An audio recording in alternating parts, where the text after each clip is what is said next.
শুনেছি ছেলেদের বাম পাঁজরের অংশ দিয়ে তার প্রিয়তমাকে সৃষ্টি করা হয়।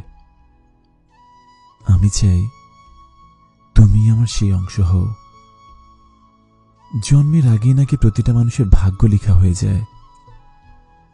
আমি চাই আমার সেই অজানা অচেনা ভাগ্যে তুমি লেখা থাকো। শুনেছি মানুষ তার আপনজনকে হাতের রেখায় খুঁজে, কিন্তু আমি তোমাকে 2 হাতের প্রার্থনায় খুঁজতে চাই। শুনেছি হাতের অনামিকা অন্য আঙ্গুলগুলোর চেয়ে স্পেশাল। শুধুমাত্র জীবনসঙ্গী সে আঙ্গুলে আংটি পরাতে পারে।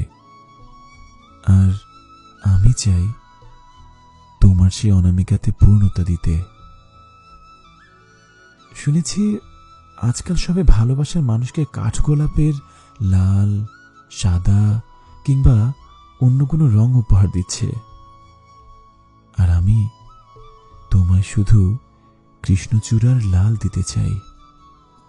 শুনেছি সবাই কাশফুল দেখাচ্ছে তার কাছের মানুষটাকে, কিন্তু আমি তোমায় সবুজ ঘাসে ভরা মাঠ দেখাতে চাই, যার মেয়াদ সাময়িক নয়। তোমার মন খারাপের সময় যেন সবুজ ঘাসে খালি পায়ে হাঁটতে পারো। শুনেছি সবাই আজকাল ভালোবাসার মানুষের সাথে অনলাইনের আলাপে ব্যস্ত থাকে, রাত কাটিয়ে সকাল পেরিয়ে যায়, কিন্তু আমি তোমায় যান্ত্রিকতায় খুঁজে বেড়াতে চাই না। অফলাইনে থেকে হঠাৎ করে তোমার কথা মনে করে অজান্তে একটু হাসতে চাই। অফলাইনেও তোমাতে আমি আসক্ত থাকতে চাই।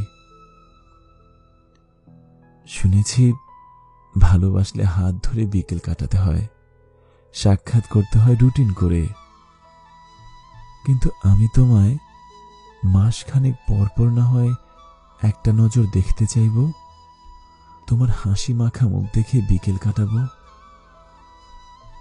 সবার মতো আমি তোমায় রেস্টুরেন্টে নিয়ে গিয়ে সময় কাটাবো না, কোনো রাস্তার মোড়ের ভাঙা টং দোকানে তোমায় নিয়ে 1 কাপ চা খাবো।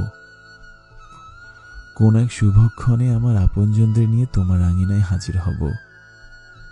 তোমার অভিভাবকের নিকট থেকে তোমার হাতটা সারা জীবনের জন্য চেয়ে নিব। ভালোবাসা দিয়ে ভালোবাসার অধিকারে তোমাকে জড়িয়ে রাখব। তোমার ভালোবাসাতে হৃদয়ের হৃদস্পন্দনের মতো আজীবন আসক্ত হয়ে থাকব।